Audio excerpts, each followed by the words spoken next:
नमस्कार दोस्तों, पिछली वीडियो के माध्यम से हमने बताया था कि अधिगम का स्थानांतरण क्या है। अब आज देखेंगे अधिगम का स्थानांतरण के प्रकार और अधिगम स्थानांतरण को प्रभावित करने वाला कारक क्या है। तो हम देखेंगे कि अधिगम का स्थानांतरण जो है वो पहला सकारात्मक होता है और दूसरा नकारात्मक। तो सकारात्मक कैसे है इसके बारे में हम चर्चा करेंगे कि यही पूर्व ज्ञान, अनुभव या प्रशिक्षण नए प्रकार के अधिगम में सहायता लेता है, तब उसे सकारात्मक अधिगम का स्थानांतरण कहेंगे। जैसे जो व्यक्ति साइकिल चलाना जानता हो वह मोटरसाइकिल चलाना अपेक्षाकृत जल्दी सीख लेता है। अब देखेंगे नकारात्मक के बारे में देखेंगे। यदि पूर्व ज्ञान, अनुभव या प्रशिक्षण नए अधिगम में कठिनाई उत्पन्न करता है, तब उसे नकारात्मक अधिगम स्थानांतरण कहेंगे। जैसे मोटरसाइकिल के मैकेनिक को साइकिल की मरम्मत करने में कठिनाई होती है।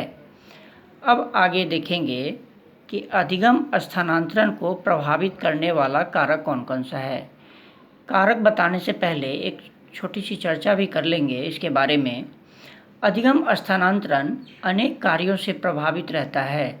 शिक्षक छात्रों को ज्ञान देता है, उनके कौशल, गुणों और योग्यताओं को विकसित करने में अपना सहयोग देता है।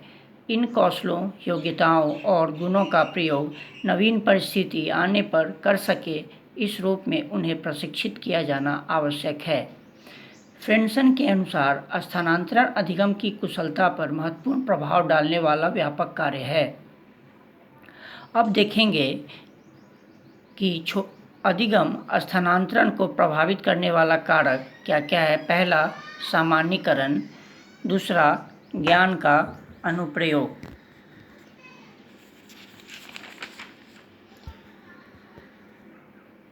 उसके बाद देखेंगे तीसरा पॉइंट क्या है, वो है चिंतन। चौथा पॉइंट क्या है, सहसंबंध।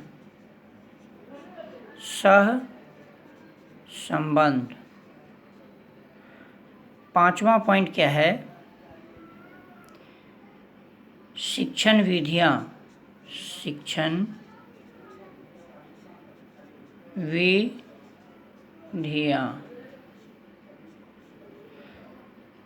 सिक्स पॉइंट है मानसिक योग्यता।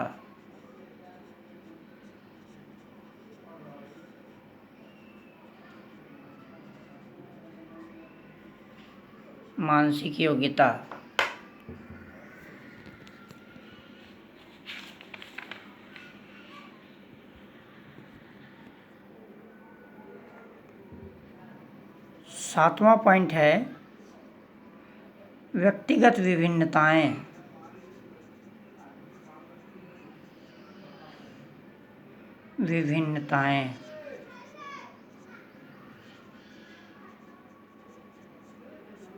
और 8th पॉइंट जो है वो है स्थानांतरण का प्रशिक्षण।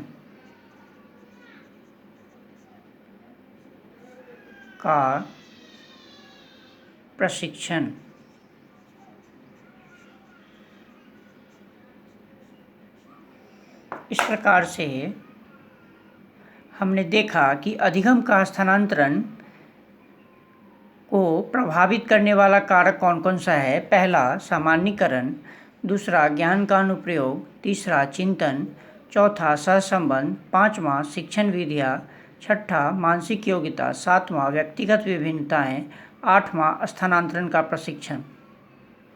तो इस प्रकार से हमने देखा कि अधिगम स्थानांतरण को प्रभावित करने वाला कारक कौन कौन सा है। इसको इंग्लिश में कहेंगे factor affecting the transfer of learning. कौन कौन से हैं, तो इस प्रकार से हमने कौन कौन सा कारक बना वो आपको बता दिया। अब आगे इसका बारी बारी से विस्तृत चर्चा करेंगे कि यह कैसे अधिगम स्थानांतरण का कारक बनता है। तो पहला पॉइंट है सामान्यीकरण। अब इसके बारे में विस्तृत चर्चा करेंगे कि अधिगम स्थानांतरण को प्रभावित करने का यह कारक कैसे है। अंतरण को प्रभावित करने वालों कारकों में पहला कारक है सामान्यीकरण। राय वर्ण के अनुसार अंतरण उसी सीमा तक होती है जिस सीमा तक सामान्यीकरण होता है। अतः शिक्षक का दायित्व है कि वह बालकों को विषयों में सामान्य सिद्धांत निकालने की योग्यता का विकास करें। यदि शिक्षक को बाल मनोविज्ञान और सीखने के सिद्धांतों का ज्ञान है, तब वह इस ज्ञान का प्रयोग कक्षा की समस्याओं का समाधान करने और सफलतापूर्वक पढ़ाने में कर सकता है। इस प्रकार हमने पहला पॉइंट को एक्सप्लेन कर दिया। आगे के वीडियो के माध्यम से हम देखेंगे, ज्ञान का अनुप्रयोग की विस्तृत चर्चा करेंगे, चिंतन के बारे में, फिर सहसंबंध, फिर शिक्षण विधियाँ, फिर मानसिक योग्यता, फिर व्यक्तिगत विभिन्नताएं, उसके बाद स्थानांतरण का प्रशिक्षण। तो इस प्रकार से हमने आज बताया कि अधिगम का स्थानांतरण क्या क्या है और इसको प्रभावित करने वाला कारक कौन कौन सा है। इस वीडियो के माध्यम से यहीं तक। धन्यवाद।